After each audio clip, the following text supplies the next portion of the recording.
क्योंकि इस मामले को लेकर के जिस तरीके से बीजेपी हमलावर है, विपक्ष हमलावर है, ये साफ तौर पे बता रहा है कि क्या यही सियासी मुद्दे रहने वाले हैं। लेकिन सवाल तो ये है कि इस सियासी मुद्दों को इंडी गठबंधन उठाएगा कैसे, क्योंकि अगर ये गिरफ्तारियां हो गई तो क्या इंडी गठबंधन भी बच पाएगा। इन तमाम मुद्दों से जुड़ी हुई एक रिपोर्ट देखिए।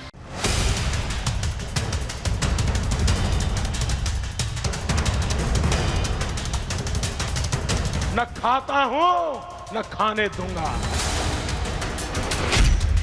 साल 2014 में सत्ता संभालने से पहले प्रधानमंत्री मोदी ने भ्रष्टाचार के खिलाफ अपनी जीरो टॉलरेंस वाली नीति को साफ कर दिया था।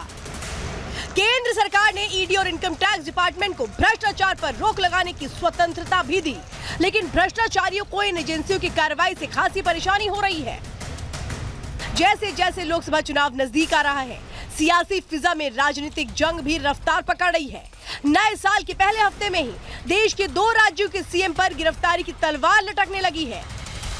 दिल्ली के सीएम अरविंद केजरीवाल और झारखंड के मुख्यमंत्री हेमंत सोरेन ईडी के समन को राजनीति से प्रेरित बता रहे हैं। ये बिल्कुल साफ है कि अरविंद केजरीवाल जी को लोकसभा के चुनाव से पहले गिरफ्तार करने की साजिश है। ये विपक्ष पे हमला करने की साजिश है। झारखंड के सीएम हेमंत सोरेन का हाल भी केजरीवाल से जुदा नहीं है। ईडी हेमंत सोरेन को अब तक 7 बार समन भेज चुकी है। कयास यह है कि सोरेन को जमीन घोटाले और मनी लॉन्ड्रिंग मामले में कभी भी गिरफ्तारी की जा सकती है। यही वजह है कि जेएमएम अध्यक्ष अपनी जगह पत्नी कल्पना सोरेन को सीएम बनाने का दांव खेल सकते हैं। लेकिन आज हुई बैठक में तस्वीर साफ नहीं हो सकी कि क्या जेएमएम के नेतृत्व में बदलाव होगा या नहीं। किसी को डरने की जरूरत नहीं है। जैसे सरकार चल रही थी वैसे ही चलेगी। सभी ने माननीय मुख्यमंत्री जी के बारे में कहा कि आप हमारे नेता थे, अभी हैं और आगे भी रहेंगे। 2024 में भी आप ही नेता रहेंगे और हम लोग साथ में मिलकर काम करेंगे। लोकसभा चुनाव से पहले ये दोनों मुख्यमंत्री अगर ईडी के शिकंजे में फंसते हैं तो इंडी गठबंधन एक बार फिर बैकफुट पर आ जाएगा।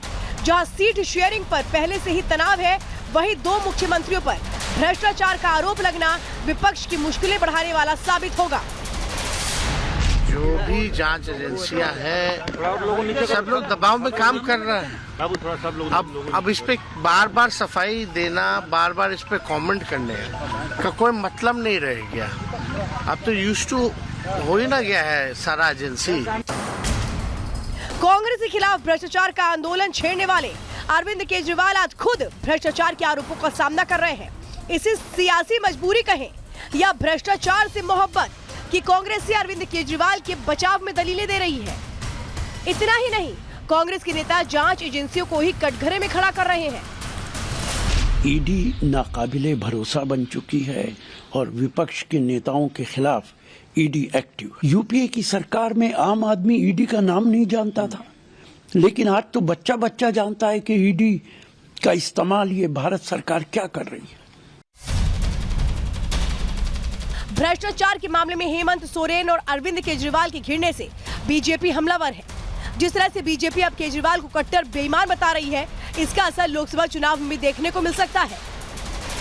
निश्चित तौर पर जो लोग राजनीति में आने से पहले ईमानदारी की दुहाई देते थे, आज सबसे बड़ी बेईमान पार्टी आम आदमी पार्टी बनी है। दिल्ली से झारखंड तक सियासी पारा उफान पर है, जहां आम आदमी पार्टी और जेएमएम कानूनी सलाह लेकर ईडी के शिकंजे से बचने की तरकीबें निकाल रही है। वहीं इंडी गठबंधन भी इस उधेड़ बुन में लगी है कि अगर हेमंत और केजरीवाल की गिरफ्तारी होती है तो आगे की रणनीति क्या होगी। Bureau report, Republic Bharat.